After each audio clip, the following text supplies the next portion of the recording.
Júpiter, inmenso y misterioso. El planeta más grande del sistema solar.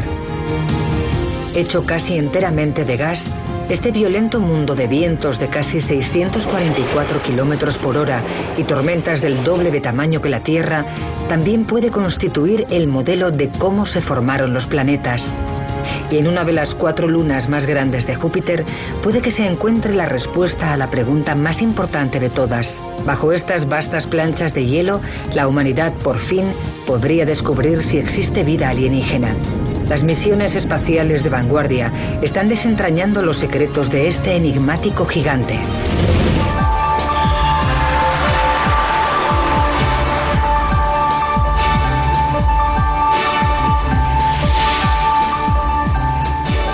Ciencia al desnudo, Júpiter. En los últimos 50 años, las misiones espaciales nos han revelado mundos que nunca imaginamos que existían.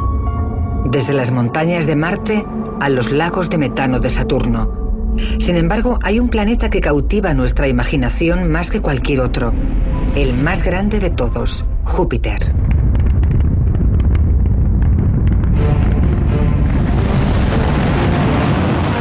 La mayor parte de lo que sabemos de Júpiter se lo debemos a una misión, Galileo, que viajó a bordo del transbordador espacial Atlantis en 1989. Cada nuevo hallazgo que efectúa profundiza nuestro... y también puede descubrir pruebas de cómo se formó el propio sistema solar.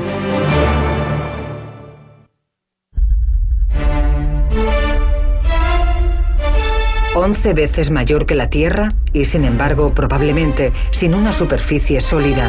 Júpiter es una bola de gas y líquido de casi 145.000 kilómetros de ancho, con rayos y truenos 1000 veces más potentes que los de la Tierra, y un sistema de anillos como el de Saturno, pero demasiado difuso para que lo aprecien nuestros telescopios.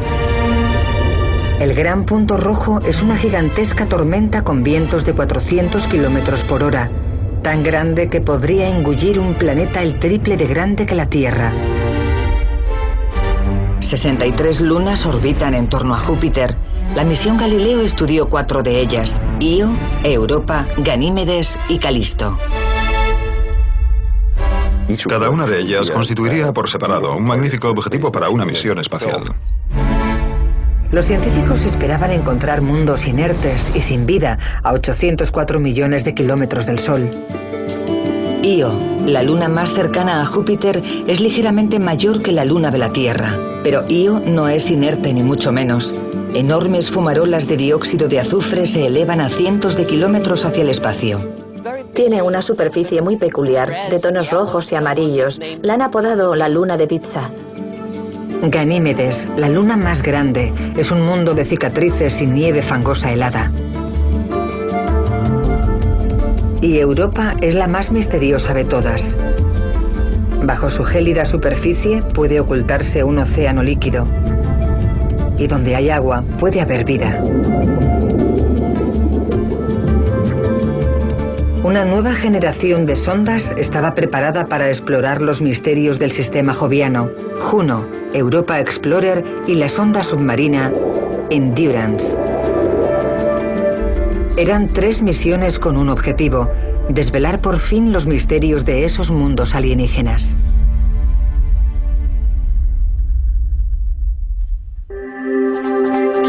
Antes de la Galileo, las misiones previas solo pudieron observar desde lejos.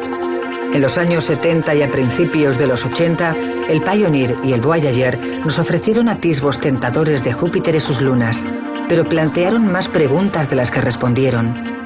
¿Cómo se formó Júpiter? ¿Qué generan sus tremendas tormentas? ¿Por qué sus lunas son tan activas geológicamente?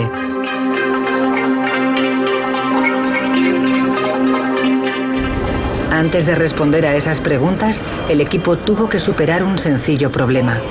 La Galileo no era capaz de llevar combustible suficiente para llegar a su destino. Los ingenieros de la NASA necesitaban otra forma de llegar a Júpiter. Y se les ocurrió la brillante solución de no ir directamente a Júpiter, sino pasar primero por Venus. Volando cerca de Venus y luego de la Tierra, empleando un método de onda gravitatoria, la Galileo sustraería energía de los planetas para acelerar el recorrido hacia su destino final, Júpiter. Cuando la Galileo llegase tras un viaje de 6 años, soltaría una pequeña subsonda y la arrojaría a las profundidades de la atmósfera jupiteriana. Tendría menos de 1 hora para analizar su entorno antes de resultar aplastada por la presión extrema. Todo el mundo esperaba que la Galileo retransmitiera una información extraordinaria. Pero primero tenía que llegar hasta allí. Y 18 meses después del lanzamiento se produjo un desastre. La antena de radio, parecida a un paraguas de la Galileo, no logró abrirse. Fue una catástrofe. Tenía que haberse abierto. Pensamos que sin la antena la nave espacial no sería capaz de completar su misión. De vuelta en la Tierra, los ingenieros de la NASA se apresuraron a arreglar el problema. Intentaron abrirla a sacudidas porque pensaron que se había atascado. También intentaron abrirla a base de subirla y bajarla. Solo había un modo de impedir el fracaso total de la misión: emplear la antena de baja ganancia de navegación secundaria de la Galileo para enviar datos a la Tierra. El único problema es que las antenas de baja ganancia transmiten 10.000 veces más despacio. Y solo un pequeño porcentaje de los datos que recogiera la Galileo llegarían a la Tierra.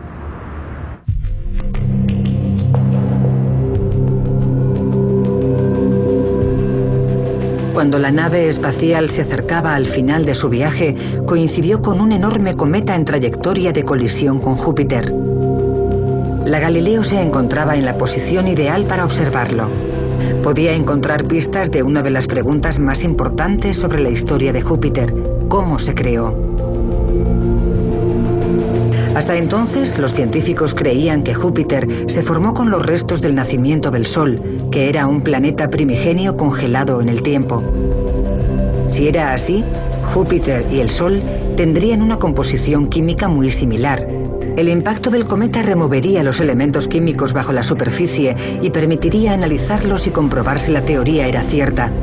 Los científicos acabaron obteniendo mucho más de lo que esperaban. No podía creerme que fuésemos a tener la oportunidad de contemplar el choque entre dos cuerpos celestes del sistema solar. Tuvimos asientos de primera fila para un acontecimiento único. El cometa se llamaba Shoemaker-Levy 9 o SL9. David Levy formaba parte del equipo que lo descubrió. Iba a ser la primera vez en los anales de la historia que un cometa colisionaba con un planeta.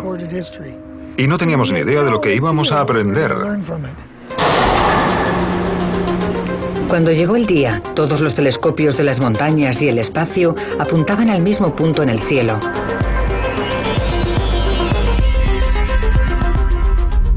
Cuando el cometa se acerca, la enorme gravedad de Júpiter lo destroza en pedazos. El planeta recibió el impacto de una veintena de fragmentos, algunos de 1,5 kilómetros de ancho. Los astrónomos de todo el mundo estaban a punto de presenciar algo asombroso. Los fragmentos cayeron uno tras otro.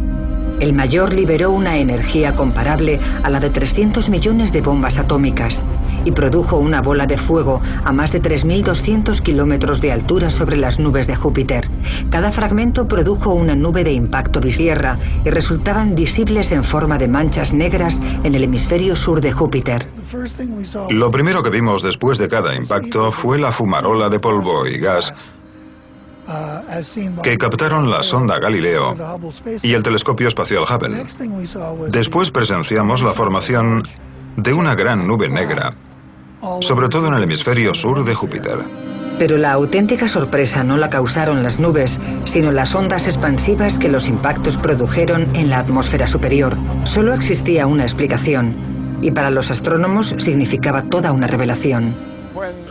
Cuando el SL9 se estrelló contra Júpiter, fue como si cayera una piedra en una piscina. Se produjeron ondas, y la velocidad de las ondas depende de la cantidad de agua en la atmósfera. La velocidad fue mayor de lo que pensábamos, así que dedujimos que había más agua de lo que creíamos. Aquí se puede apreciar. Se nota cómo se expanden las ondas y la velocidad a la que crecen las ondas indica que hay más agua de la esperada. El descubrimiento fue una sorpresa. Significaba que la composición de Júpiter era distinta de la del Sol. Amenazaba todo lo que los científicos creían que sabían sobre la formación de Júpiter. Hacía falta una nueva teoría. La Galileo llegaría 17 meses más tarde para analizar de primera mano la composición química de Júpiter. Solo entonces podría resolverse el misterio. Un año después de la colisión del cometa SL9 contra Júpiter, la Galileo estaba a punto de llegar. Había mucho en juego. Los científicos ya sabían que Júpiter contenía 10 veces más de agua de lo que se creía y necesitaban encontrar una explicación totalmente nueva de la formación de ese extraño mundo. La primera misión de la Galileo sería descifrar la composición química de la atmósfera de Júpiter, incluida la cantidad de agua. La Galileo lanzaría una pequeña sonda a las nubes jupiterianas y la sonda también mediría la velocidad del viento y la temperatura a distintas profundidades para tratar de explicar por qué el clima era tan violento. También respondería a la gran pregunta de si Júpiter era un primo lejano del Sol o algo totalmente distinto. El control de la misión detonó los 3 cerrojos explosivos y la pequeña sonda se separó de la Galileo. Su objetivo era penetrar en la atmósfera de Júpiter. Con la sonda de camino, la Galileo arrancó sus motores y cambió de trayectoria para situarse en órbita en torno a Júpiter. Las imágenes que tomaría serían 2000 veces más detalladas que cualquier otra imagen anterior. Pero 2 meses después se produjo un desastre. La cinta utilizada para grabar los vitales datos se atascó. Descubrieron que si la grabadora se movía demasiado rápido, la cinta acababa calentándose y se atascaba. Así que reorganizamos la misión para usar la grabadora a baja velocidad, con lo cual se captarían menos datos. Y si a eso le añadimos la limitación de la antena, la cantidad de datos y su velocidad de envío a la Tierra quedó muy afectada. El mal funcionamiento de la grabadora fue un golpe amargo. 5 meses después del lanzamiento de la sonda de la Galileo, el aparato estaba a punto de penetrar en la atmósfera de Júpiter para medir su agua y otros elementos. Tras el impacto del cometa SL9, los científicos se enfrentaban a la pregunta de cómo se había formado Júpiter.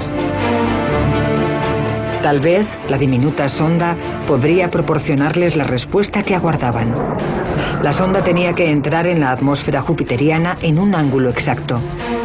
Si se inclinaba demasiado, se quemaría.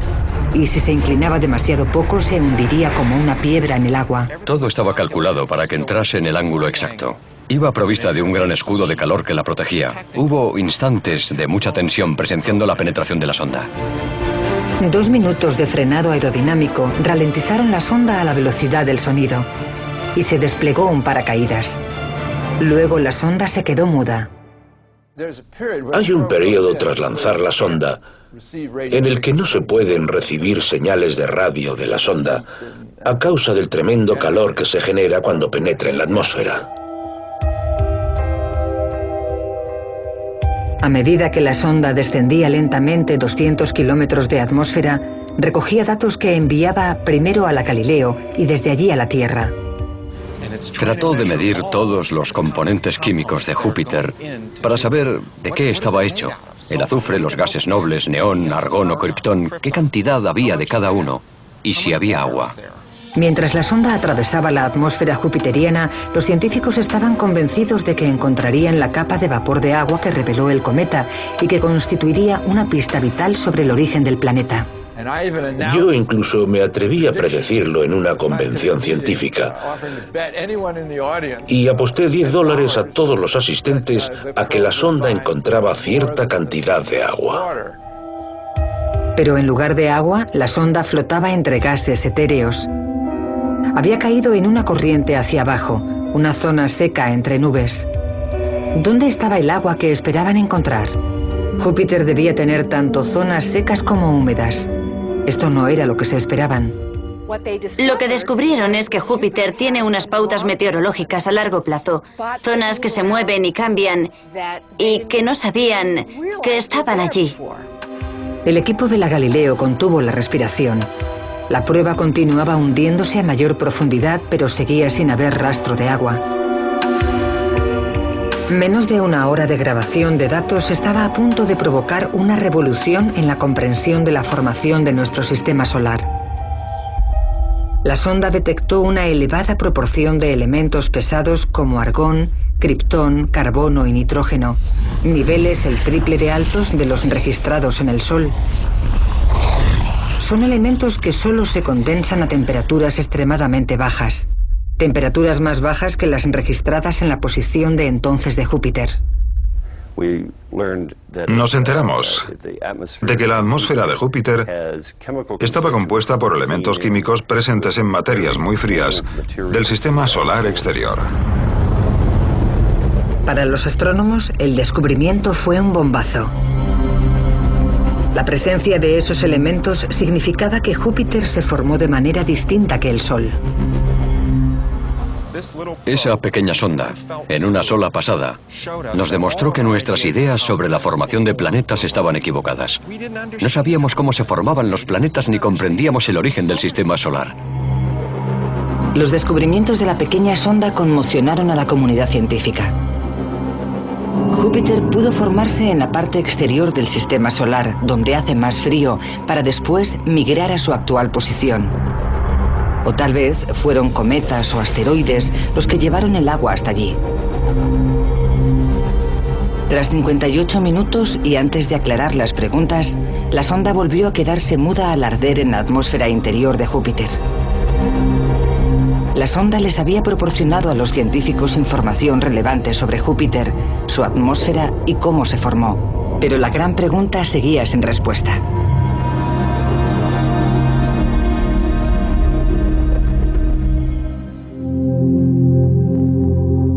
En 2011, una nueva misión, Juno, tratará de encontrar la respuesta. Volará más cerca de Júpiter y recabará más datos que nunca.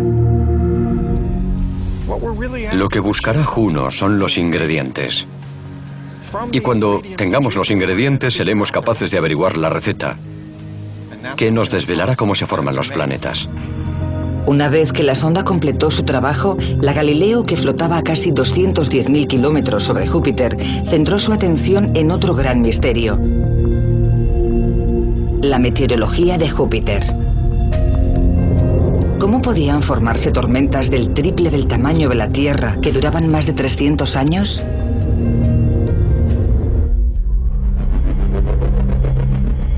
El clima de Júpiter es un remolino de nubes giratorias, tormentas eléctricas y enormes vórtices parecidos a huracanes.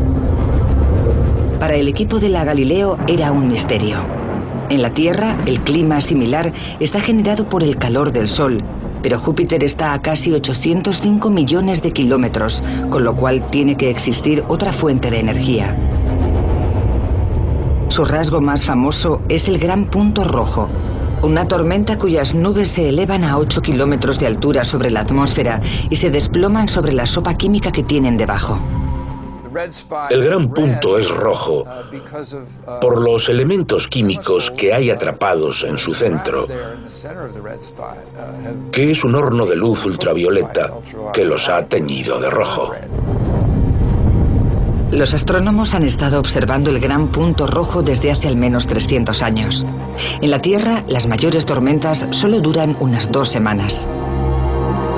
¿De dónde saca la energía la mayor tormenta del sistema solar, 3 veces más ancha que la Tierra, para durar varios siglos? Los científicos creen que la respuesta podría estar en las tormentas menores. Para resolver el misterio, habían planeado grabar el Gran Punto Rojo y otras tormentas menores en acción. El equipo de la Galileo esperaba que si comprendía la mecánica de esos sistemas meteorológicos tan violentos, podría encontrar su fuente de energía. Con la antena de alta ganancia averiada, esa solución no era posible. El equipo de control de la misión necesitaba un nuevo enfoque. En lugar de rodar largas películas continuas, rodamos películas en 3 pasos. Observábamos el punto rojo, volvíamos unas horas después y lo observábamos de nuevo. Era una película en 3 pasos en lugar de una película continua. La Galileo llegó a una zona turbulenta de pequeños puntos blancos causados por lo que creían que era convección, aire que se eleva rápidamente. Necesitaban encontrar la prueba de si eran tormentas. Y tenían que encontrar otro de los rasgos más característicos de Júpiter. Relámpagos 100 veces más potentes que los de la Tierra. Pero solo eran visibles de noche. Júpiter es 11 veces mayor que la Tierra. Si te fijas en el globo, se ven unos pocos puntos de color blanco intenso. Pequeños puntos de color blanco intenso.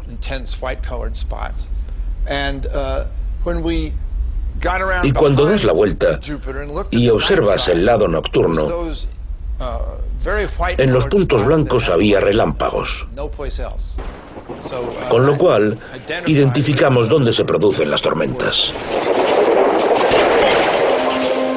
Tras identificar las tormentas, el siguiente paso era averiguar si los pequeños puntos blancos podían hacerse mayores. La Galileo se encontraba en la posición adecuada en el momento adecuado. Había unos óvalos blancos que se formaron en la década de 1930. 3 en total, que llevaban 60 años formados cuando de repente 2 de ellos se fusionaron. La Galileo vio cómo se fusionaban 2 óvalos para formar una tormenta más poderosa. 2 años después, el tercer óvalo también se fusionó, formando una gran tormenta en forma de cinturón bajo el gran punto rojo.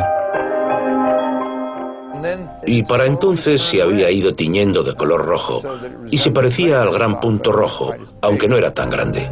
Se le apodó el Punto Rojo Junior y la observación de su nacimiento podía ayudar a resolver el misterio de dónde obtenían la energía las grandes tormentas.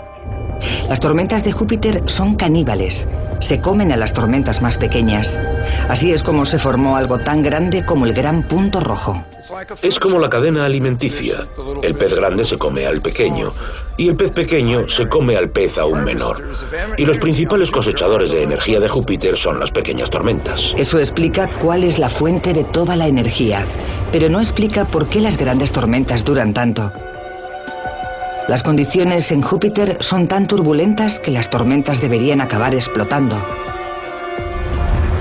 En la Tierra, los vórtices como los tornados pronto se extinguen, pero en Júpiter duran 12 años. Es el planeta que gira más rápido del sistema solar. Gira 22 veces más deprisa que la Tierra. Irónicamente, el científico John Arnold cree que el motivo de la estabilidad de las tormentas de Júpiter es su rápido giro. En los sistemas que rotan muy deprisa pueden durar mucho tiempo. Es sorprendente porque pensamos que deberían hacerse trizas, pero nunca lo hacen. Esas misiones nos han demostrado que son sistemas muy coherentes y estables. Cuando 2 tintes de distinto color se mezclan en un frasco de agua giratorio, los resultados son asombrosos. Al principio parece que van a mezclarse, pero no se mezclan. En su lugar, se generan 2 vórtices a gran escala que, como verán, durarán mucho tiempo y serán muy coherentes. Esa es la idea de los sistemas de rotación de fluidos. Cuando se trata de mezclarlos o de destruirlos, lo que se consigue es una estructura de gran escala similar a la del gran punto rojo.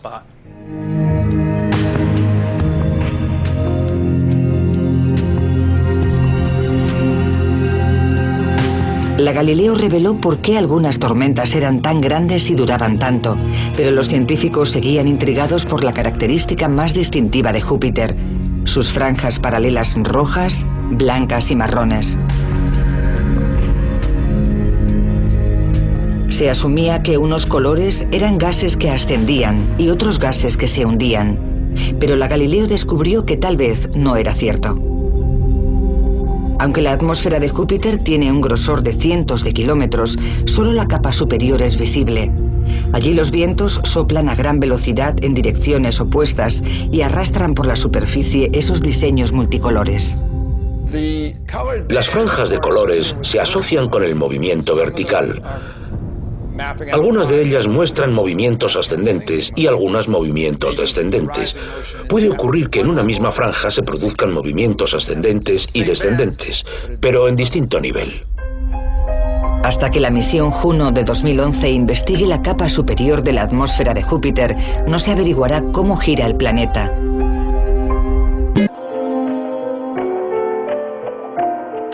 El transbordador Juno orbitará en torno a Júpiter 32 veces y cada órbita durará 11 días. Las órbitas pasarán por los polos norte y sur de Júpiter y variarán de longitud en cada recorrido para escanear una nueva sección del planeta. La misión Juno trazará por primera vez el mapa completo de la atmósfera jupiteriana hasta una profundidad de 563 kilómetros. Puede que los inmensos sistemas meteorológicos de Júpiter revelen por fin sus secretos. Los científicos ya saben que la rápida rotación del planeta es lo que mantiene las tormentas de larga duración de Júpiter. Pero lo más importante es que también impulsa su fuerza más poderosa, su campo magnético. Podremos estudiar ese sistema y compararlo con lo que ocurre en la Tierra y aprender un montón de cosas que también nos ayudarán a comprender mejor nuestro planeta. El campo magnético de la Tierra está generado por el movimiento giratorio del hierro fundido alrededor del núcleo. Júpiter está hecho de gas, pero en su núcleo el hidrógeno está tan comprimido que actúa como un metal líquido. El campo magnético de la Tierra se crea en lo más profundo del planeta, donde las presiones son tan grandes que el hidrógeno de Júpiter se ha transformado en metal. Se comporta como un metal, se mueve alrededor y genera corrientes. Y las corrientes se manifiestan en forma de campo magnético que rodea el planeta. El hidrógeno metálico que gira en torno al núcleo de Júpiter crea un campo magnético increíblemente potente en torno al planeta. Se extiende por el sistema solar hasta llegar más allá de Saturno y mantiene bajo su influjo partículas cargadas y gases. Es un campo enorme, entre 50 y 100 veces mayor que el diámetro de Júpiter, y el viento solar arrastra su cola hasta la órbita de Saturno. El campo magnético de Júpiter es el mayor objeto del sistema solar. Si lo pudiésemos ver desde la Tierra a simple vista, sería más grande que nuestra Luna. También es lo bastante fuerte como para desviar el flujo constante de azufre que emiten los volcanes de la Luna más cercana a Júpiter, Io. Ese material también se canaliza hacia los polos de Júpiter, creando una espectacular exhibición de luces. Al igual que la Tierra, Júpiter tiene luces del norte y del sur que se llaman auroras. La misión Juno analizará por primera vez las partículas cargadas y los campos magnéticos que dan origen a esos espectáculos de luz. Volaremos muy cerca, penetraremos en los cinturones de radiación y rodearemos el planeta. Atravesaremos volando las partículas cargadas que bombardean e iluminan la atmósfera con la aurora boreal.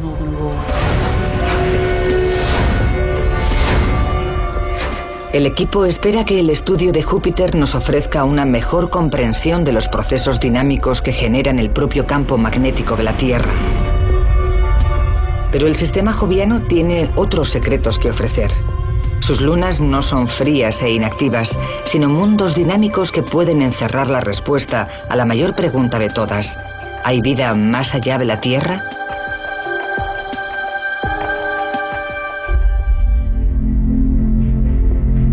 El sistema joviano es inmenso. 63 lunas orbitan en torno al planeta, algunas tan grandes como para ser planetas por derecho propio. También son un enigma. Los planetas pequeños y las lunas normalmente se enfrían más deprisa.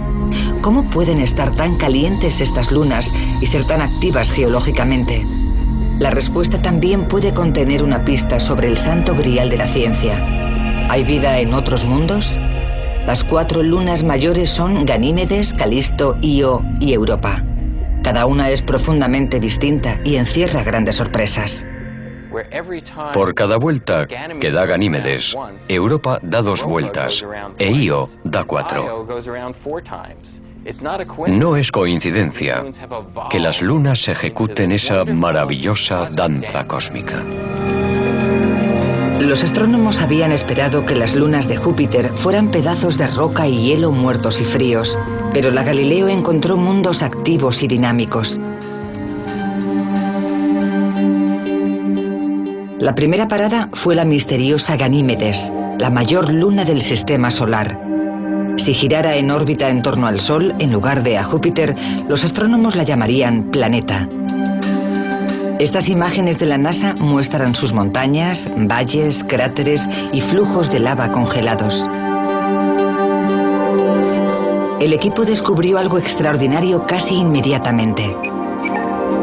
El magnetómetro de la Galileo marcaba unas lecturas inesperadas. Me quedé abrumada por la prueba que tenía ante mí. Existía un campo magnético. Llegué a exclamar que no me lo creía.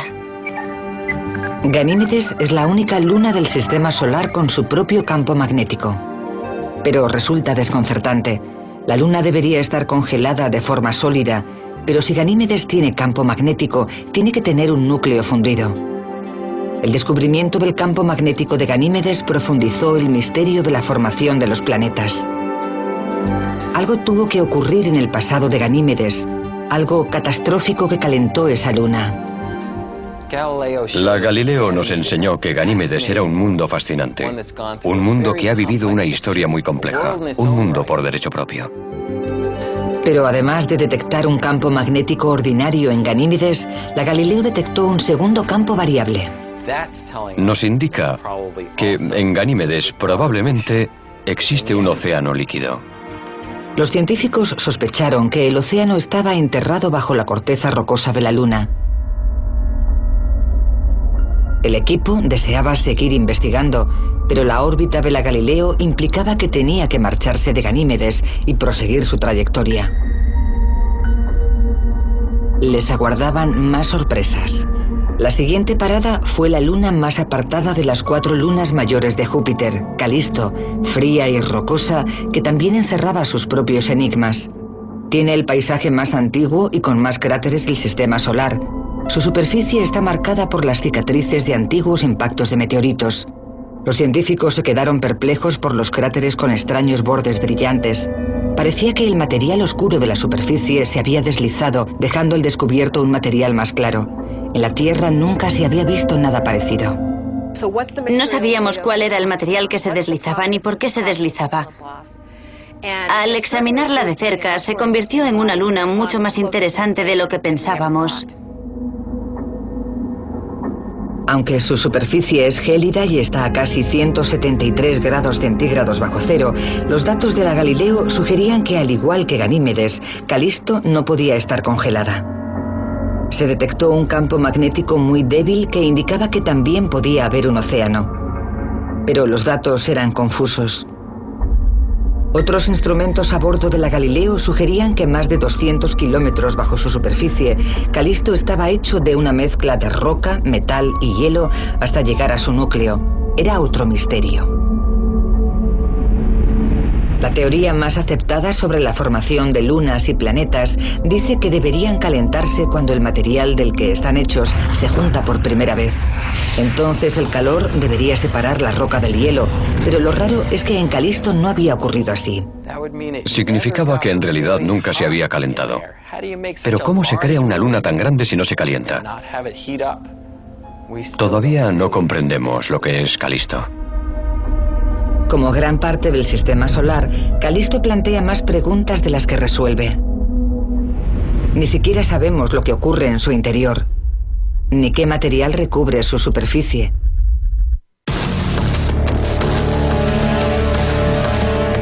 La historia de la siguiente luna de Júpiter es igual de rara. Io es del mismo tamaño de nuestra luna y es la luna más cercana a Júpiter de sus 4 grandes lunas. Es el cuerpo celeste más activo volcánicamente del sistema solar, con más de 400 volcanes de hasta unos 200 kilómetros de diámetro. Sería extraordinario que pudiésemos contemplar la superficie de Io a vista de pájaro. Sus fumarolas tienen cientos de kilómetros de altura. Tiene enormes lagos de lava burbujeante y flujos de lava ardiente. Su superficie es muy extraña y tiene los mismos colores que una pizza de pepperoni. Los volcanes reconfiguran constantemente la superficie de Io. Las imágenes de la Galileo eran totalmente distintas de las enviadas por el Voyager 20 años antes. ¿Cómo puede cambiar tan dramáticamente un paisaje en tan corto espacio de tiempo? Los enormes cráteres aparecen y desaparecen. La causa de su desaparición parece ser las enormes fumarolas de gases ricos en azufre que se elevan a unos 322 kilómetros sobre la superficie. Concluimos que eran las fumarolas las que depositaban finos materiales sobre la superficie y acababan borrando los cráteres a lo largo del tiempo. Pero al igual que las demás lunas de Júpiter, encierra otro misterio mayor. Tanta actividad volcánica exige una gran cantidad de calor. Pero ¿de dónde procede? Io, que está a casi 805 millones de kilómetros del Sol, debería estar muy fría, pero claramente no lo está. ¿Podría ser la respuesta a la gravedad? El campo gravitatorio de Júpiter mantiene a Io en órbita, pero a medida que se mueve cruza la trayectoria de las otras lunas, cuya gravedad empuja a Io en dirección opuesta. Eso distorsiona la forma de Io, y esa distorsión genera el calor. Cuando las grandes lunas de Júpiter orbitan en torno al planeta, las empujan, tiran de ellas y las aplastan a lo largo de su recorrido. Y eso genera fricción, calor, que provoca el derretimiento de las rocas del interior de Io, que a su vez dan energía a sus volcanes. Esa energía provoca mareas en Io, igual que la Luna provoca mareas en los mares de la Tierra. Solo que en Io lo que se eleva es toda la superficie, a una altura de más de 91 metros. ¿Se imagina lo que pasaría en la Tierra, aquí en Los Ángeles, si la corteza del planeta se elevase 91 metros? Fue un descubrimiento asombroso. Un mundo conformado por fuerzas tan violentas que pueden elevar su superficie como un chicle.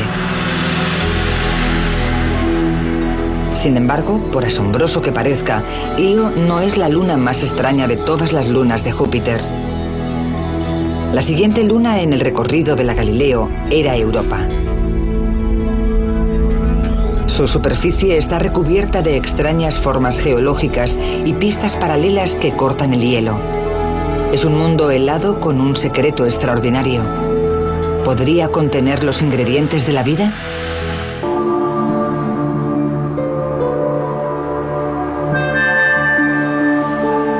Las imágenes de misiones anteriores de la luna Europa de Júpiter mostraban un mundo rosado y blanco. Pero la Galileo encontró menos cráteres de meteorito de lo esperado, lo que significaba que algo borraba los cráteres tras su formación. Como la superficie de Europa es de hielo, los científicos pensaron que podía haber pozos de agua subterránea. La luna era tan intrigante que el equipo quiso estudiarla mejor, pero para ello tendrían que permanecer allí más tiempo del previsto. El programa original preveía 3 pasadas alrededor de la luna Europa, pero lo que se encontró resultó tan interesante que se alargó la misión para volver a pasar varias veces más. La primera labor de la Galileo consistía en obtener imágenes más detalladas de la Luna. El objetivo era averiguar lo activa que es la superficie de Europa y si los procesos que borran los cráteres son veloces o glacialmente lentos. El equipo asumía que los cambios requerían miles de millones de años, pero enseguida cambió de opinión. Hoy, como cada vez que lo discutían, la edad de la superficie de Europa disminuía. Primero dijeron que tenía un par de miles de millones de años. En la siguiente pasada le calcularon unos 100.000 años. Y en el siguiente vuelo tuvieron que reconocer que tal vez seguía en activo. Mientras medía el campo magnético de Europa, la Galileo desentrañó otro misterio. Cuando la Luna orbita en torno a Júpiter, su campo magnético cambia. Europa debe tener una capa conductora que permite que el campo magnético de Júpiter la atraviese. Solo hay una cosa que puede producir ese efecto, y es una gran sorpresa para el equipo de la Galileo. Interpretamos esas señales y concluimos que las producía un océano global bajo la superficie de hielo. Los científicos creyeron que el océano de Europa era enorme. Cubría todo el planeta y tenía una profundidad de casi 161 kilómetros, lo que lo convertía en la mayor superficie de agua del sistema solar. Si era cierto, el equipo tenía que enfrentarse a un problema fundamental. La temperatura de la superficie de Europa puede alcanzar los 93 grados bajo cero. ¿Por qué no se congela un océano tan lejos del Sol? Los astrónomos pensaron que el motivo era el mismo que produce los volcanes en Io. La gravedad de Júpiter expande y encoge la Luna, generando calor en su interior. Y ese calor mantiene la superficie en constante movimiento. Eso también explicaría algunos rasgos inusuales de Europa. Las imágenes de la Galileo mostraban riscos que cruzaban la superficie de Europa.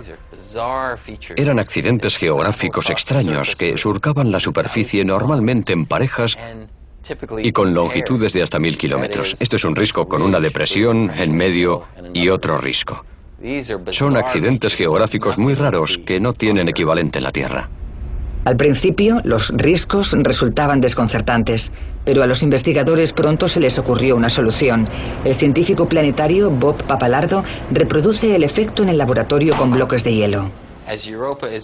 Cuando Europa es flexionada por la gravedad de Júpiter, su superficie se comba, se resquebraja y fractura el hielo.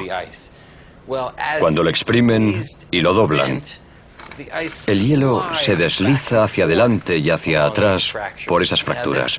Y cuando los bloques se mueven, uno junto a otro, pueden producir calor.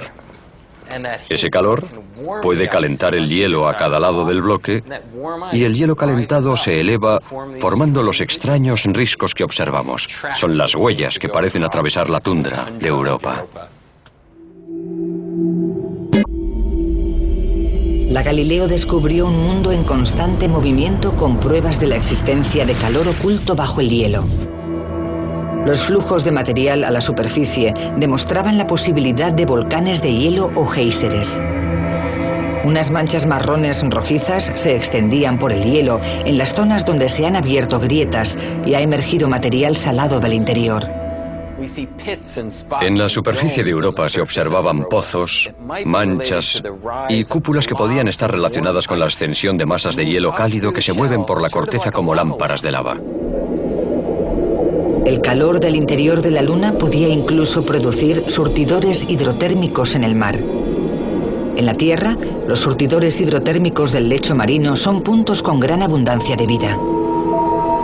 Los datos de la Galileo también sugerían que hay dióxido de carbono congelado bajo la superficie de Europa, posiblemente procedente del océano subterráneo. Si era cierto, sería un hallazgo importantísimo, porque el CO2 es vital para la vida. ¿Significa que hay vida en Europa? Yo estoy en el bando de los que piensan que donde hay agua hay muchas posibilidades de que haya vida y materiales para la vida. Y en Europa parece que hay esos materiales y esa agua. Si buscamos y encontramos vida en el mar de Europa, sería un gran salto hacia la comprensión de si estamos solos en el universo o puede haber vida en otra parte. La búsqueda de vida es un cebo irresistible. Los científicos están desesperados por volver a Europa y a finales de la próxima década esperan lanzar una vanguardista misión para que orbite en torno a esa luna. El Europa Explorer dará los primeros pasos para responder a la mayor pregunta de todas. ¿Hay vida en otros mundos? Analizará el hielo de la superficie de Europa, así como su estructura, y buscará lugares por los que poder acceder algún día a su océano subterráneo. La principal herramienta del Explorer es el radar. Proporcionará a los científicos un mapa tridimensional de la corteza de Europa y revelará el grosor de esa capa de hielo. Sabremos a qué profundidad está el mar bajo la superficie, si es un mar global, lo hondo que es y lo gruesa que es la capa del océano. Son preguntas cruciales. Una vez que los científicos sepan lo grueso que es el hielo, el siguiente paso será averiguar cómo atravesarlo, lo que implicará una misión completamente nueva. Una sonda que no solo orbitará en torno a Europa, sino que aterrizará y explorará su océano subterráneo. El Endurance ya está trabajando en la Antártida. Es un submarino robotizado. el primero de una nueva generación de sondas submarinas que también pueden funcionar bajo el hielo. El objetivo es crear un vehículo que no necesite instrucciones desde casa. El Endurance tendrá que tomar decisiones él solo. Tal vez algún día un vehículo como este busque vida en Europa. Pero primero tendrá que atravesar el hielo. La gruesa capa de hielo solo se podrá derretir con una gran cantidad de energía. Aunque a la gente no le haga gracia, tal vez haya que recurrir a la energía nuclear para fundir el hielo, y aún así puede que se tarde semanas o incluso meses.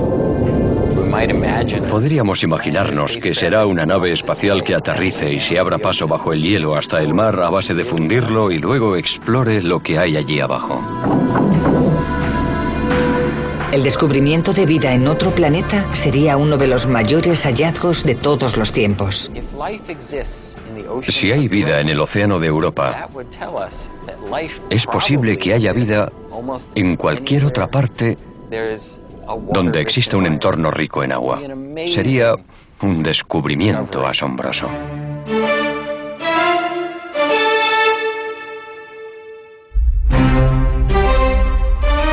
Júpiter y sus lunas ya han transformado nuestra comprensión de nuestro lugar en el sistema solar. Ahora, las nuevas misiones a Europa tal vez confirmen por fin que la vida en la Tierra no es única. Y si hay vida en dos mundos, ¿por qué no en muchos más? Puede que Júpiter y sus lunas nos den la esperanza de encontrar no solo vida, sino también inteligencia entre las estrellas.